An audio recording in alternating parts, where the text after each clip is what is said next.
کئی کئی دن گزر گئے، کھانا نہیں پینا نہیں، انتظام کوئی نہیں، اللہ کے عذاب کا کون مقابلہ کرے؟ فرمایا وَأَمَّا عَادٌ فَأُهْلِكُوا بِرِيحٍ صَرْصَرٍ عَاتِيَةٍ سَخَّرَهَا عَلَيْهِمْ سَبْعَ لَيَالٍ وَثَمَانِيَةَ أَيَّامٍ۔ اللہ فرماتے ہیں ہوا کتنی اچھی چیز ہے، ہوا کے بغیر وقت بسر نہیں ہوتا، زندگی نہیں کٹتی، اسی ہوا کو اللہ نے عذاب بنا دیا۔ اتنی تیز ہوا 1 ہفتے تک چلی، زمین پہ پٹک پٹک کے لوگوں کو مارا، جب تک مر نہیں گئے جان نہیں چھٹی۔ کأنہم اعجاز نخل خاویہ، کھجوروں کے درختوں کی طرح زمین پہ پٹکے ہوئے پڑے تھے۔ آج بھی اسی خدا کی خدائی ہے، اس کی طاقت موجود ہے، اس کی قدرت موجود ہے، اس کی بے نیازی موجود ہے۔ فرمایا اللہ لا الہ الا هو الحی القیوم، میں ہمیشہ سے ہوں، ہمیشہ رہوں گا، تم مجھ سے بھاگ نہیں سکتے، تم کتنے ہی بڑے طاقتور ہو کر میری خدائی سے باہر نہیں جا سکتے۔ السلام علیکم دوستو، ہم آپ کے لیے ایک بہت ہی پیارا بیان لے کر حاضر ہوئے ہیں جس کا عنوان ہے طوفان نوح اور ایک بوڑھی عورت کا واقعہ، جس کو بیان فرما رہے ہیں قاری حنی ملتانی صاحب۔ آئیے چلتے ہیں بیان کی طرف، توجہ سنو۔ حضرت نوح علیہ السلام کی تیار کردہ کشتی میں پخانہ کرنا شروع کر دیا۔ اس نے اس کو بتایا، اس نے اس کو بتایا، میں یوں کر کے آیا۔ جتنی بڑی وہ کشتی تھی ساری کی ساری پخانہ گنڈ کر کر کے بھر دی، اوپر کانوں تک بھر دی۔ اللہ کے نبی کا پھر دل دکھا، الہی یہ کیا بنی؟ فرمایا گھبرانا، مجھے اپنی کبریائی کی قسم اگر انہی سے صاف نہ کراؤں تو میری خدائی کیا ہوئی؟ آپ گھبرائے نا۔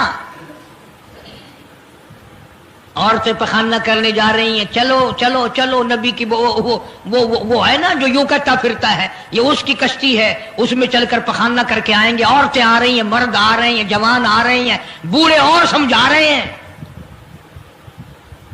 ہمیشہ رواج اور رسم کے بارے میں اور شرکیہ باتوں کے بارے میں نوجوانوں کو بوڑھے سمجھایا کرتے ہیں، نئی باتوں پہ نہ لگنا، ہمارا پرانا زمانہ یاد رکھنا، ہمارے باپ دادا یوں کیا کرتے تھے۔ اللہ تو بڑا بے نیاز ہے، پوری قوم میں خارش کی بیماری پیدا کر دی اللہ پاک جل شانہ نے۔ عورتوں کو کھجلی، مردوں کو کھجلی، آگے سے پیچھے سے ہر وقت کھجاتے پھر رہے ہیں، ہر وقت کھجا رہے ہیں، خارش کر رہے ہیں۔ اور باوجود اس عذاب میں گرفتار ہونے کے ایک بوڑھا جو اس کشتی میں بھری ہوئی کشتی میں بھی پھر بھی پخانہ کرنے گیا، پرانا پیپا تھا نا، ہٹا ہی نہیں۔ چلو یوں تو تسلی کرنی تھی کہ اب تو بھر گئی، اب تو جانے دوں۔ کنارے پہ بیٹھ کے پخانہ کیا، کمزور جان تھی، اٹھنے جو لگا دھڑام سے اس کے اندر ہی گر گیا۔ اب وہ ساری جان کو جو لبڑ گیا، ساری جان جو سن گئی، خراب جو ہو گئی، جہاں جہاں پخانہ لگا وہاں سے کھجلی ختم ہو گئی۔ کشتی کے کنارے پہ کھڑا ہو کر کے بوڑھا آواز دینے لگا، اے میری قوم کے لوگوں آ جاؤ، کھجلی کی دوا مل گئی، خارش کی دوا مل گئی۔ انہوں نے کہا جی بابا جی کیا دوا؟ یہ گولی ہے، کیپسول ہے، ٹکے؟ انہوں نے کہا یہ جو کشتی میں موجود ہے نا یہ۔ انہوں نے کہا یہی دوا ہے، دیکھ لو میری جان کو جہاں جہاں لگ گئی وہیں سے دوا خالی کھجلی ہٹ گئی، خارش چلی گئی، باقی جگہ میں نے اٹھا اٹھا کے ملا ہے۔ پڑ گئی قوم، وہ بیوی کو بلانے جا رہا ہے، وہ بھائی کو بلانے جا رہا ہے، باپ بیٹے کو بلا رہا ہے، جلدی آ جاؤ دوائی ختم نہ ہو جائے۔ پڑ گئی خلقت خدا کی، دوڑ رہے ہیں، بھاگ رہے ہیں، برتن لے کے آ رہے ہیں کہ میں مل کے آؤں گا، اماں کے لیے لے کے آؤں گا۔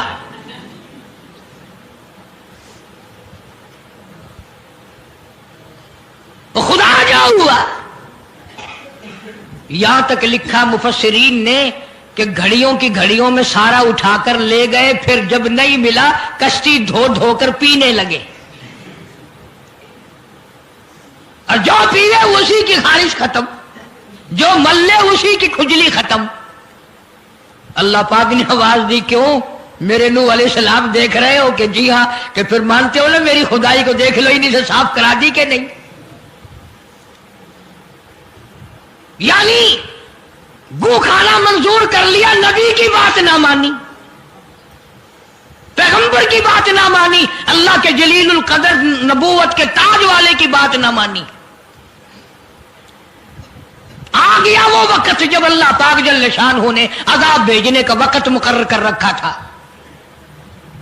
اور پھر بھی باز نہیں آئے، چھیڑ خانی کرتے تھے نوح علیہ السلام کے ساتھ۔ کیوں بھائی؟ وہ تو کہہ رہا تھا عذاب آئے گا، کب آئے گا وہ عذاب؟ جدھر سے گزرتے نوح علیہ السلام لوگ چھیڑ خانی کرتے ہیں، تو کہتا تھا عذاب آئے گا، عذاب آئے گا، اب تک تو آیا نہیں، انتظار کرتے کرتے ہمارے سفادبا لوگ ہو گئے، وہ آئے گا کب؟ اللہ کا پاک پیغمبر نوح علیہ السلام روتی روتی گزر جاتے، اللہ کی قہر کو دعوت نہ دو، پناہ مانگو، توبہ کرو۔ انہوں نے کہا جا جا کے لے عذاب جو سا لاتا، ہم نہیں ڈرتے۔ عورتیں چھیڑ خانی کرتی تھی، مرد کرتے تھے۔ ایک دن نوح علیہ السلام تندور پہ روٹیاں پکوانے کے لیے گئے، بوڑھی روٹیاں پکایا کرتی تھی، روٹی بھی پکاتی جاتی ہے، وہ بھی بعد نہ آئی، کہنے لگی بیٹا نوح، شکل بھی تیری اچھی، صورت بھی اچھی، عادت بھی اچھی، بڑا شریف معلوم ہوتا ہے، لیکن تجھے جھوٹ بول کے کیا ملا؟ تو نے جھوٹ کیوں بولا؟ انہوں نے کہا اماں میں نے کیا جھوٹ بولا کہ تو کہتا تھا عذاب آئے گا؟ ذہنیت دیکھو، تو کہتا تھا عذاب آئے گا، وہ آیا تو ہے نہیں۔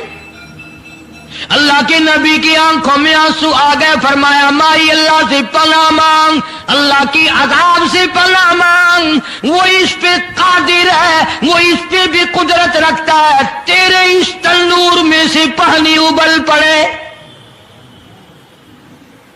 وہ اتنی بھی طاقت رکھتا ہے۔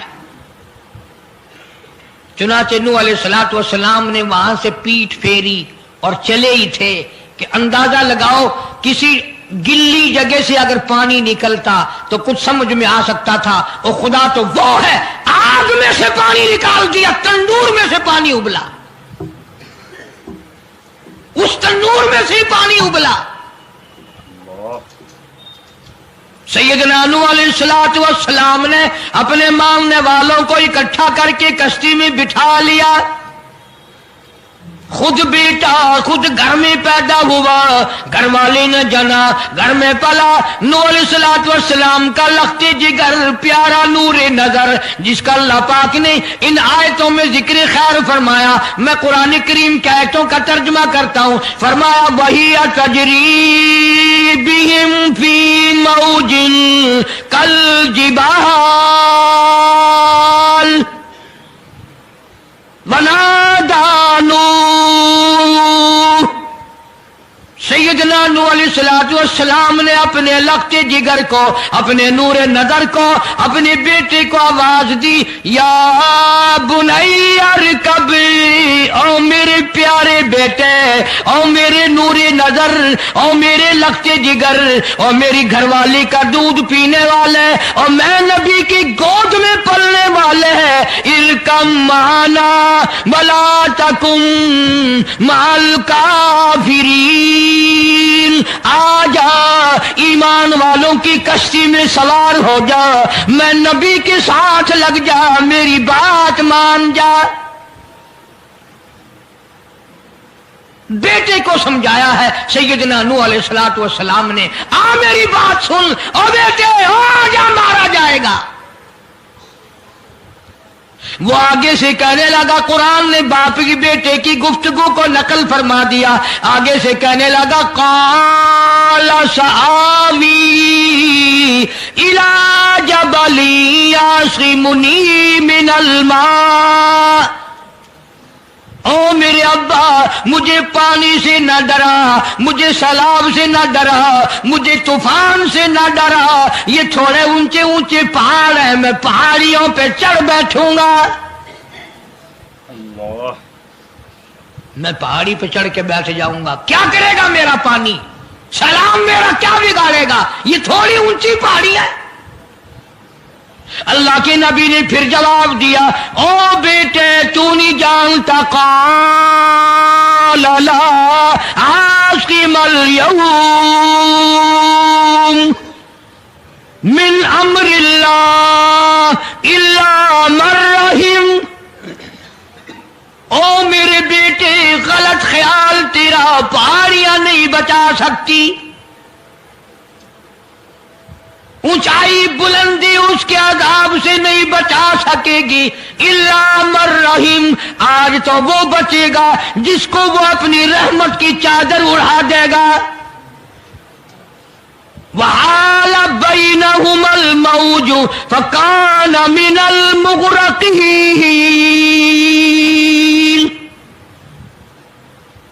آیا طوفان، پہاڑیوں کے اوپر سے پانی گزرنے لگا۔ سیدنا نوح علیہ السلام کشتی میں ہیں، ان کے ماننے والے کشتی میں ہیں۔ سیدنا نوح علیہ السلام نے اپنے لخت جگر کو، اپنے نور نظر کو، نہ ماننے والے اللہ کے نافرمان بیٹے کو جب غوطے کھاتے دیکھا، کبھی پانی میں ڈوب رہا ہے، کبھی اوپر آ رہا ہے، باپ کی پدری شفقت نے، باپ کی محبت نے جوش مارا، اللہ کے حضور میں اللہ کے نبی نے جھولی پھیلا دی۔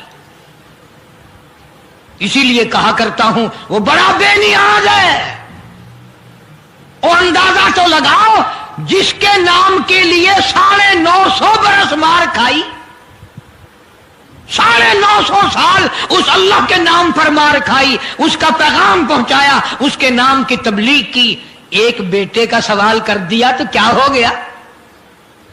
اور یہ بات بھی تو ہے، اولاد کی محبت بھی تو ماں باپ کے دل میں اللہ ہی نے ڈالی ہے، اللہ نے قائم کی ہے، اللہ نے رکھی ہے، یہ کون سی اپنی بس کی بات ہے؟ اللہ کے نبی نے اگر ایک بیٹے کا سوال کر ہی دیا تو کیا ہو گیا؟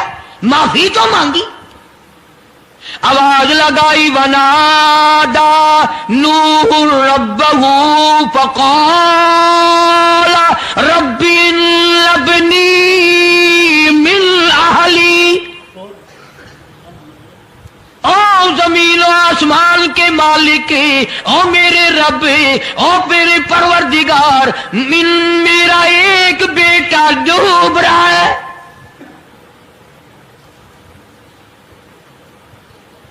وَإِنَّ وَعْدَكَ الْحَقُّ وَأَنْتَ أَحْكَمُ الْحَاكِمِينَ۔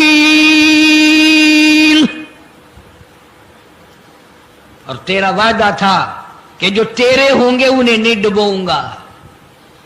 یہ میرا بیٹا میری بیوی نے جنا، میری بیوی کا دودھ پیتا رہا، یہ میرے سامنے ڈوب رہا، میرے اللہ تو اچھا وعدہ کرنے والا ہے، اور تو وعدے کا پکا کرنے والا ہے، یہ بیٹا ڈوب گیا میرا، میرے مولا۔